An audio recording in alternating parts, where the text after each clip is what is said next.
welcome to the channel for a special edition of a very important subject that we're going to talk about. I was approached, the channel was approached by EE and Hope United and their latest campaign, which is all about stamping out online abuse. And their latest campaign is all about homophobia. Homophobia is a problem in football being addressed by the latest Hope United campaign.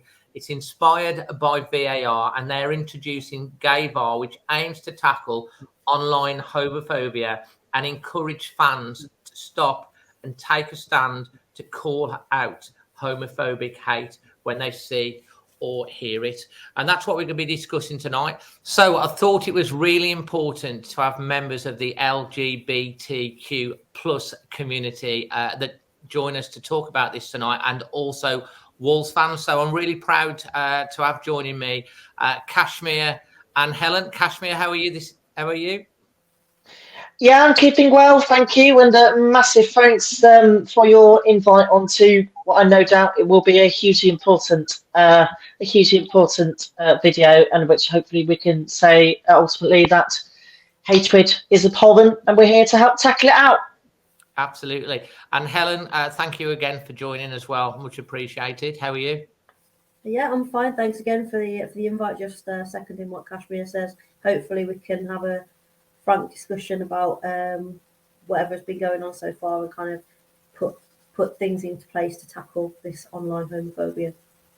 Exactly. And this is all about, obviously, Hope United is all about raising awareness for this, because at the end of the day, it doesn't matter your sex, your religion, your sexuality, your background, the colour of your skin. We want everyone to feel welcome at football, at Molineux and every football ground around the country. And that's what it's all about. And their latest campaign is all about homophobia, which is why I've got you to come on and talk about it, because you can talk from very much from your experience. Before we get stuck in, I think it's really important for people to understand your background on how you became a Wolves fan to start with. So, I mean, if you want to kick off first, I mean, how long have you been supporting the Wolves? I think pretty much since birth. I think as soon as my dad knew that he was having a second child, and the first one was a girl, I thought that he was definitely going to take this one to football. So pretty much since I was born. I went to my first Wolves match when I was 7. I went with my uncle.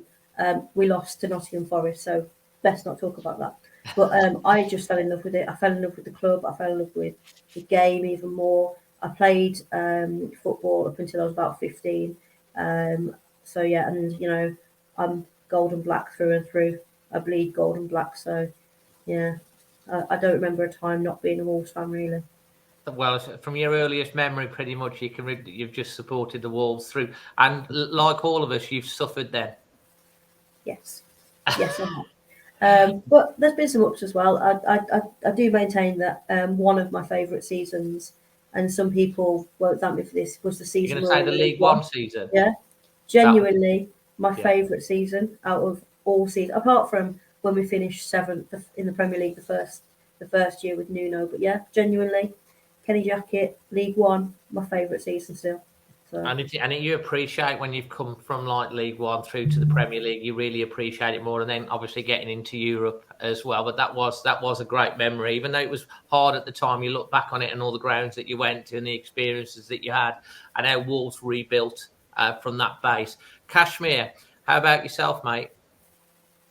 So I was born in Worcester. So but my mum was a Wolverhampton native. I lived in Worcestershire till just before the age of 12, and then eventually we decided to make the move back to what is my mum's home city. I originally wasn't a Wolves fan. Growing up, Manchester United was the side which was in my mind. However, obviously, when Wolves got promoted in 2009, which was about 4 months before moving here, very much things did begin to click over my mind. Like, well, my soon to be local club is back in the Premier League. I want to absolutely at some point embrace it. And in fact, my first Wolves game was in 2011 It was thanks to the city's youth service, of which made use of the council's executive box in the steeple stand. 2-2 draw on a cold, wet Wednesday night against Norwich City. Ronald Zibar header in the 80th minute, and I've got the bug from there. And very much, this club is just a icon. The logo is just iconic, and what it means to all of us and what it means to the city and to everyone who supports it is just incredible. And very much these last few years have taken us on a fantastic journey, and long may that continue, just providing we avoid the dreaded drop this season. Well, I'm sure we will, and that's absolutely fantastic. So you did see the light, and eventually out of the darkness, as we say for the Wolves motto, cometh light, Kashmir, and we've been on a journey ever since, haven't we? Well, let's get stuck into some of the statistics. The first statistics that on the research that Hope United have done on this, it said that 71% of Brits agree that homophobia is a problem in football. This rises to 88% in the LGBTQ plus community. Helen, what are your thoughts on this stat, and what are your personal experiences? I am not surprised, if I'm honest, by the statistic. I think that if you speak to kind of everyday fans, a lot of them, if they hear anything or see anything online, kind of think to themselves that shouldn't be there. They think that it is a problem in football. I think within the LGBTQ community, there's definitely people that I've spoken to that have said that they have either experienced something or heard something at a ground or seen something online. So I'm not massively surprised by those numbers. But yeah, obviously it's kind of, so it's something that needs addressing, because those numbers are just too high for something that should be entertainment, that everyone should be welcome to, and that it shouldn't matter what background you're from, whether, as you said before, whether it's your race or your religion or your sexuality or your sex or your gender or anything. So I'm not massively surprised by the numbers, but obviously it's something that needs addressing. And have you had any personal experiences like that of football aimed at you at any point, or is it something that you're obviously aware of generally in the community? I've heard stories from other people. I have had comments made about things that I have commented on. Is that on social media? Yeah, so on social media, I have seen things in the ground. I was at the Brighton away game a couple of seasons ago, and I was the only Wolves fan waving a rainbow flag on the field. I was the only Wolves representative at the ground, and then I went back. Once I'd done that, I got back into the ground with all the rest of the Wolves fans, and they were using that. I think what chant they say that they'd seen when they go to Brighton, because it is the gay capital of the UK. And I kind of just thought, why are you chanting things like that? It's not welcome in football. And then weirdly, me and Cash are wearing our shirts that we wore to Birmingham Pride last year, because Wolves were represented there for the first time, and lots of people had really positive comments about the shirts. A few people wanted to know where you got them from, but then probably about 20% of the comments were then very kind of negative, homophobic. Would that again be on social media? Yeah, so that was so. I think we tweeted, but independently about it, and then Wolves sort of retweeted it and things like that, and then lots of people kind of got on that about where can we buy the shirts, but then there were that minority that was sort of making comments about, why do you need to do this? No one cares whether there's gay people or not, or so it kind of, you still had that, even though it was a very positive message by the club, and a positive thing to have Wolves at Birmingham Pride for the first time. There was still that kind of minority that felt that they needed to get their opinion across about, an issue that is clearly, from the statistics, still a problem. So there were quite a lot of comments about kind of, why do we need to know this? No one cares. And then some actually quite homophobic comments as well. So, you know, it's kind of, as we know from being social beings on social media, you kind of put something out there, and sadly, you kind of expect to get comments like that, and it shouldn't be like that. Yeah, I know exactly that's what my you. first experience. And I can understand how that would make you feel. Kashmir, I mean, from your point of view, you heard the statistics, and what are your thoughts on that, and what are your personal experiences?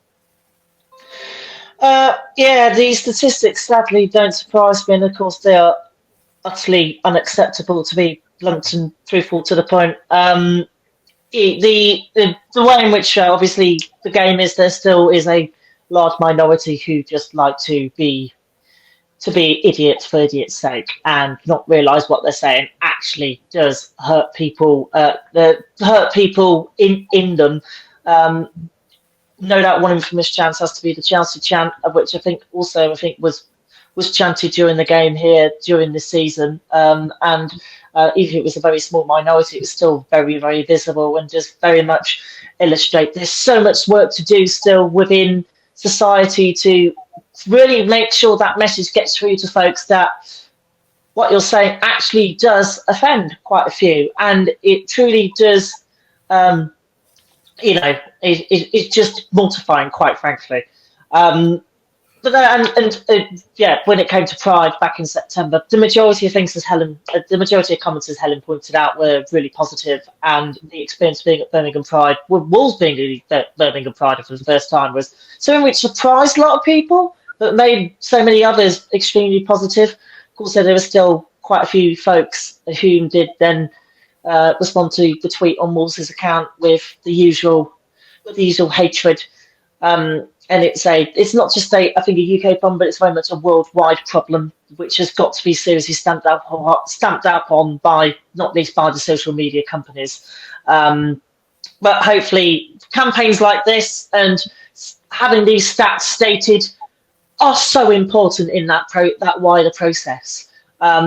We got badges on, in fact, which say the word "one pack." That is the club's big slogan. That ultimately, regardless as to who you are, where you're from, what background you are, you're ultimately supporting Wolverhampton Wanderers. And that's the point of it that people need to take away and remember that we're all here to support one team. The boys and the women in the old gold and black.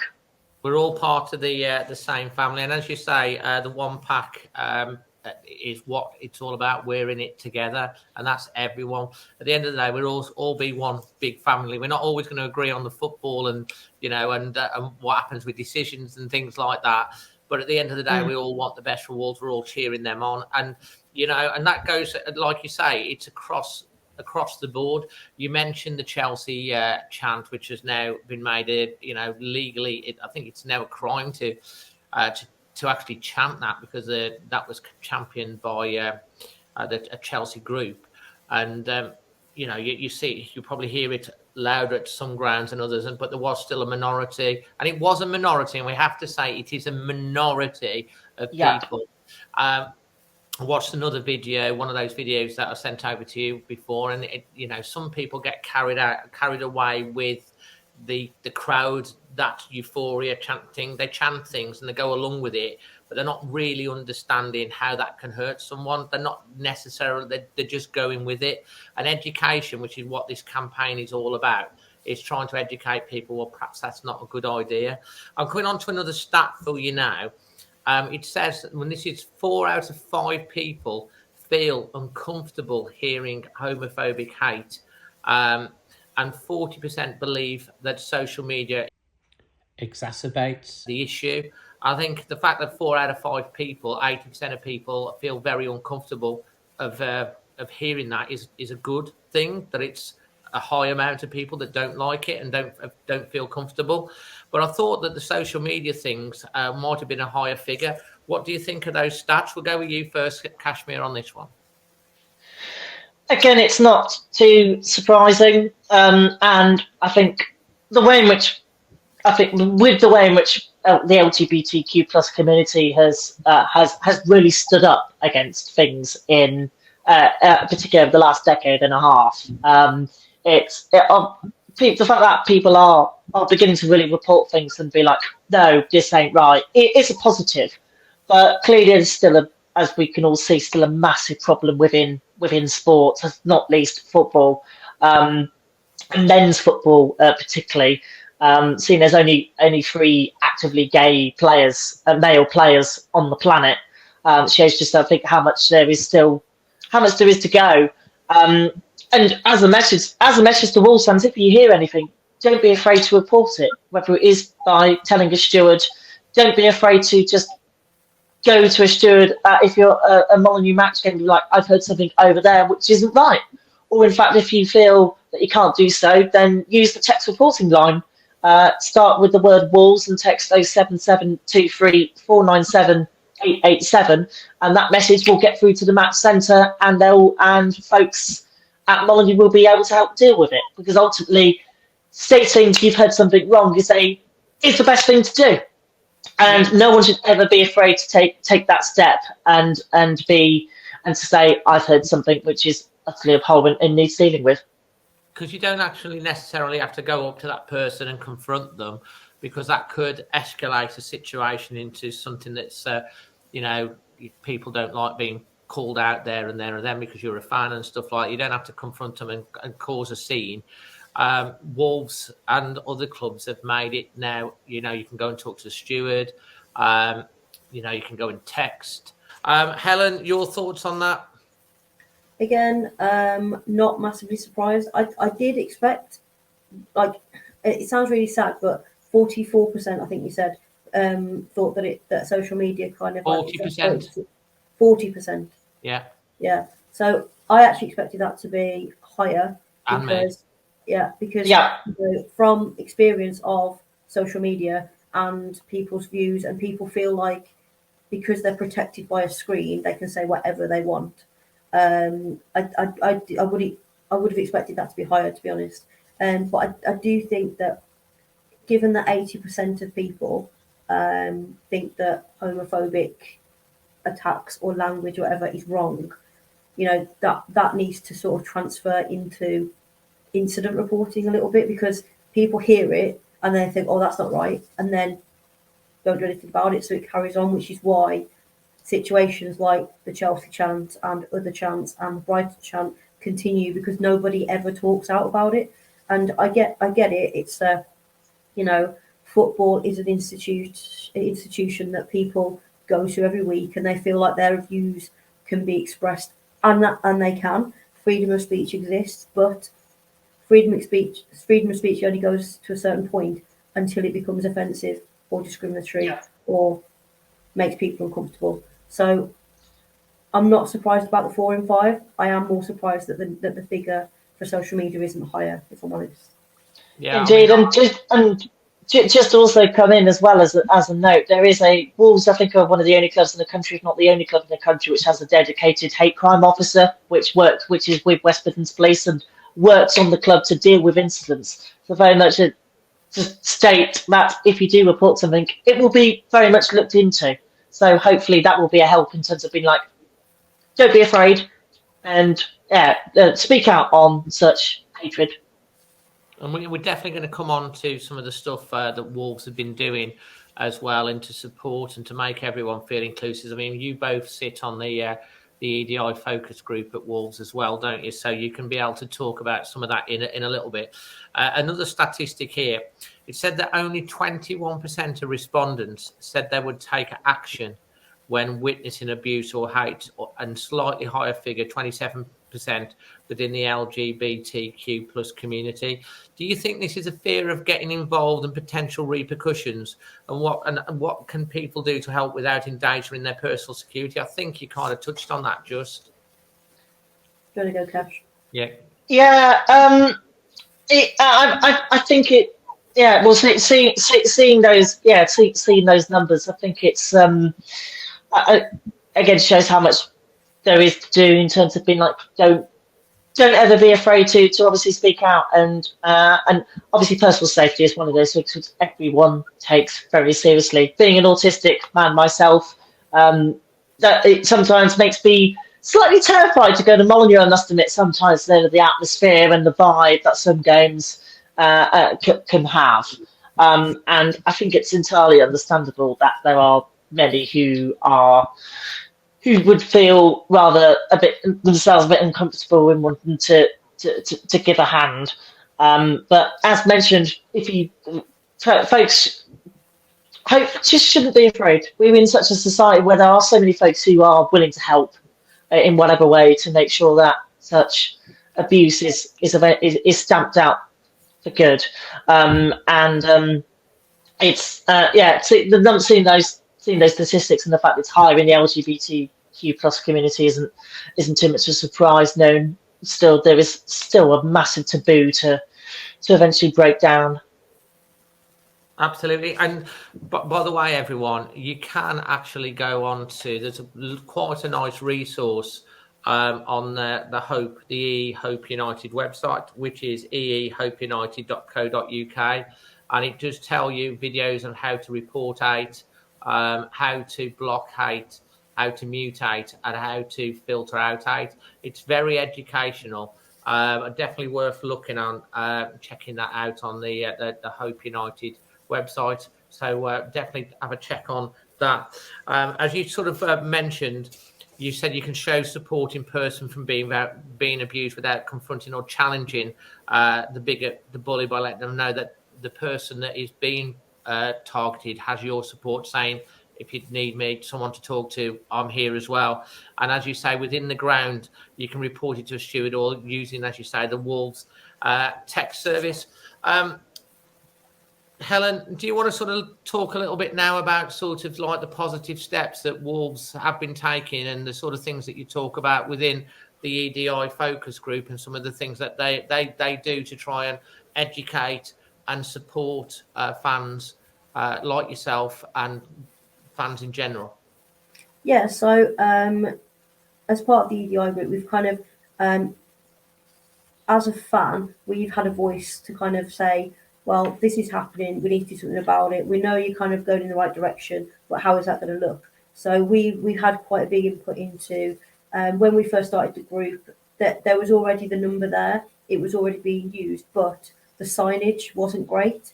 It was black, it was white writing on black background. It wasn't easily visible. It was, and we kind of had a walk around one of the stands, didn't we, Cash, quite early on, and said, Yeah. well, I would miss that, and I'm only short. I'm 5'1.5", so I'm quite little. So if it's a full kind of like concourse of people, I would not see that signage because I'm too short to see over everybody. So that was the first thing we said. We said we need to get this message out wider and bigger, and it'd be more kind of noticeable. So now there's a campaign, and it's a different colour to everything else that's in the stadium. It goes round on all of the electronic boards. It says "not in our pack." It says, it has the number. We've actually had some discussions about kind of, obviously that takes up advertising space. So Wolves have said, yes, we are dedicating some of that time to this number, even though we're losing a little bit of revenue on advertising space, because it's an important thing to have there. And you can use that number anywhere in the ground. We tested it out on Saturday to make sure that all mobile phone networks were working, including EE, which was great, by the way.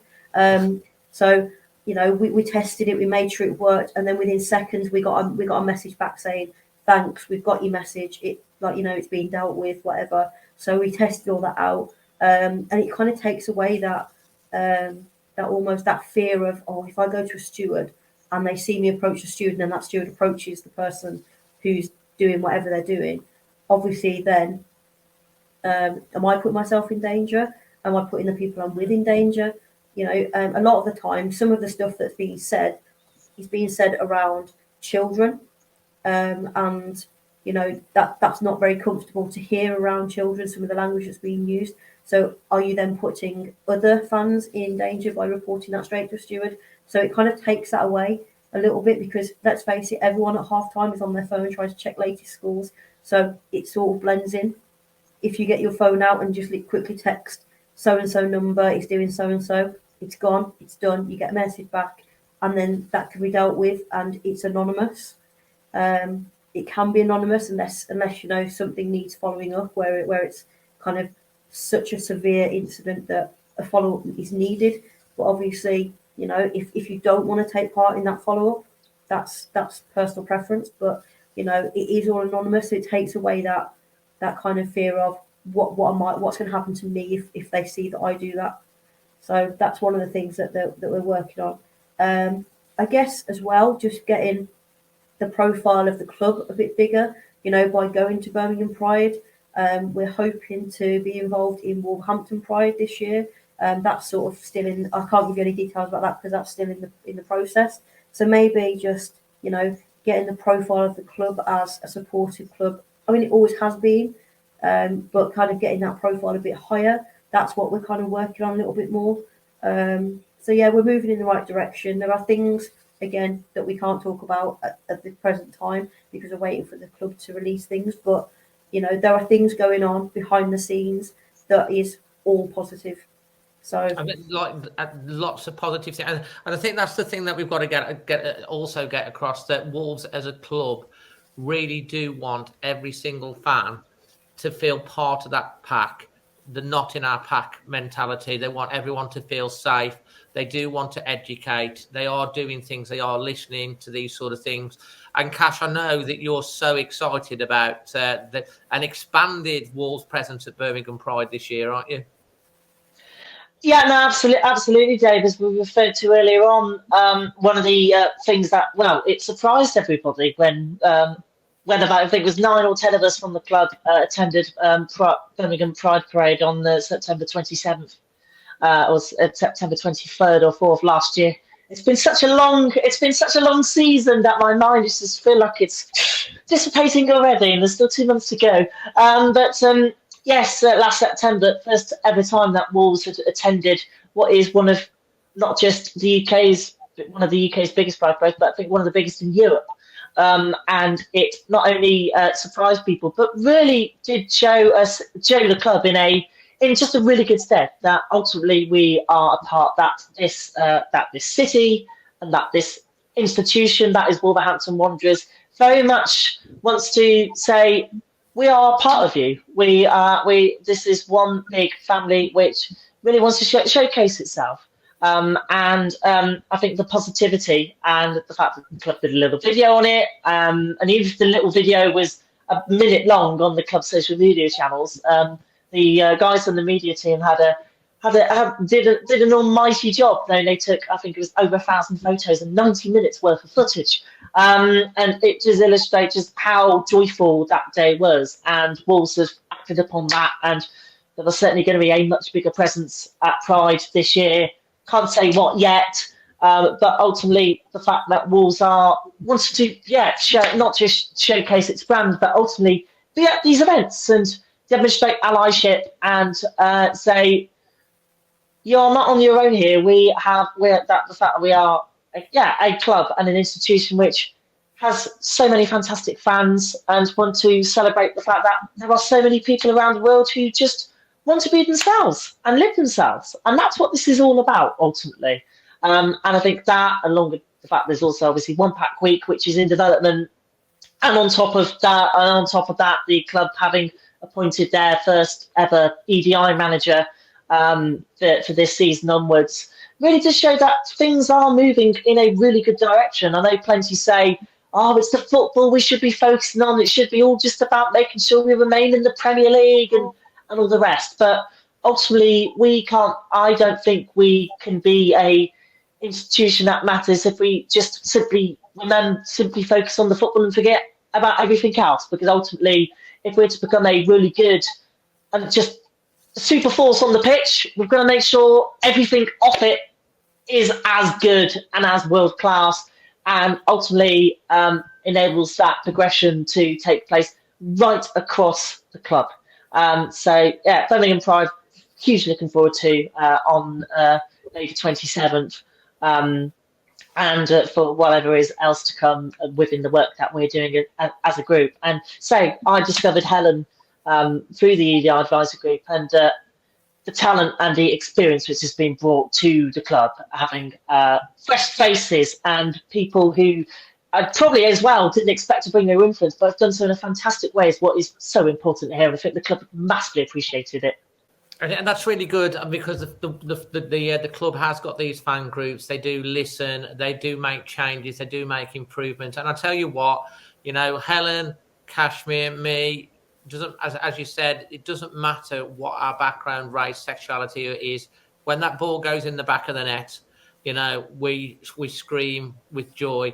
When we don't get a penalty away at Newcastle, we're screaming, why not? The VAR. We all have the same emotions, and we all are part of that family. You've got two parts of your life that come together with your two parts of your life come together and being part of that family, which is Wolves, and everyone needs to feel welcome. And I think, to be majority of genuine Wolves fans are quite open and welcoming, but we've still got a way to go, haven't we, so that everyone sort of comes on that. And some of it is historical. They grow up with these things, and then it's like understanding how that can affect a person's mental health and well-being, and how they feel confident and safe to come to the ground. And this is what the Hope United campaign is all about, to try and raise that awareness, to say, you know what, it doesn't matter. It's okay to go to the ground, and it's not okay to spread hatred on any particular group at all. I mean, my conclusion on the fact of it is, it doesn't matter if you think it's banter. Hate is hate, and we shouldn't let it go unchecked. Football in person and online should be welcoming and inclusive for everyone. We're all Wolves, and we're all one pack. Final words from yourself, Cash, but first, Helen. Yeah, I mean, I just, for me, I go to the football. I'm part of it. I don't know whether you mentioned earlier about the fact that there was an article that went out in the programme after Birmingham Pride, and that was basically an interview with myself. And I think in that I said, I feel like part of a family. I feel like an LGBTQ family. I feel like the Wolves family. And for me, that shouldn't be any different. The feeling of that shouldn't be any different. But, I hope that we can get to a point where it doesn't matter, that we're not hearing this banter all the time. This banter, I hate the word banter, because if someone takes offence to it, it's offensive. I hope we can get to a point where we have more openly kind of LGBTQ fans that say, because of stuff that the club's doing, I feel more comfortable coming. I feel more comfortable speaking out about that, because I know that I will be backed up. I hope that in the long run, especially in the men's game, that will lead to more acceptance from the fans, and maybe more footballers will come out as LGBTQ+. Who knows? So I'm hoping that we are, I know that we're moving in the right direction. It's just kind of how quickly we can get there. And for me, that's kind of the point that I want to get to, is where it doesn't matter who you are. You just go, you enjoy a match. As you say, you shout about a missed penalty opportunity or a VAR decision, not a gay, what is it, like a gay VAR decision. Yeah. It shouldn't matter. Absolutely. And Cash, from yourself, final words?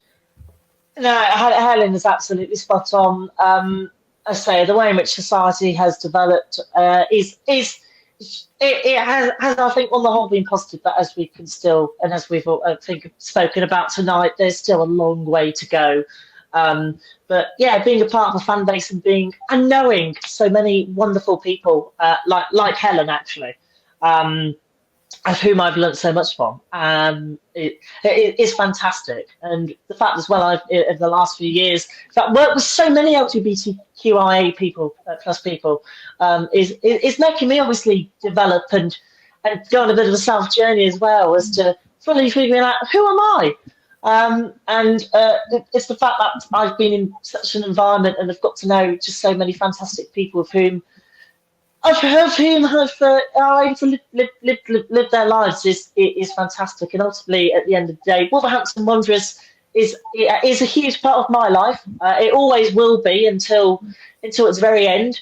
And no doubt, fingers crossed, campaigns like this And I think lots of work that goes on behind the scenes nationally and internationally, in terms of really making sure that we don't just get equality, but we get equity, and that fans' experiences are the best that they can and should be. Shows that we're on the right track, and just to say that we are ultimately part of one pack. These are 7 letters in 2 words, which really, I think, define our club, which has come such a long way over the last few years, and it generally should fill everybody with pride, not just the stuff that's happened on the pitch, but the things off it. And no doubt we are hopefully on course for something really special, and something which enables everybody, no matter who they are, to embrace it and enjoy it. Well said, absolutely. And I say, when EE and Hope United got in touch with me about this, I'm very, very passionate, especially on our channel, about being inclusive and you know, always Wolves Fan TV and the podcast and everything, being somewhere where everyone can feel that they have a voice and can feel welcomed, and that's important, and that goes across everything. So it was something that was close to my heart, and I wanted to support. And you know, if you're watching this, you know, we're not trying to be politically correct or anything like this. It is all about making everyone feel just, you know, when we put the shirt on, that we put that old gold shirt on, doesn't matter, and that's what's all important. And please leave your comments of support in the comment section below. And if there is anything that you don't agree with what we said, please feel in touch. Get in touch with us, because we can have a conversation about this. We can, you know, we can talk. We can listen to everyone's views at the end. But hopefully, if you're watching this, it's helped you make you think about sometimes maybe that's not the right thing to do. But we do know that the vast majority of fans are very much in support of this. And as I say, 4 out of 5 feel very uncomfortable hearing it. That's over 80%. That tells a tale all it is. Just everyone needs to be able to feel more confident that there are methods that you can call this out without you having to put yourself in harm's way. And by doing that, and by standing up and doing something, the education will come to those people. And I'm not in for people getting kicked out the grounds and banned and stuff like that. I'm all for education. And if people need educated and to learn from stuff, and if they don't learn, then obviously then it's a different thing altogether. But hopefully you've enjoyed this. Leave your thoughts in the comment section below. And yeah, make sure you check out the ehopeunited.co.uk website. And for myself, Helen and Kashmir, thanks so much for joining, guys. Always Wolves.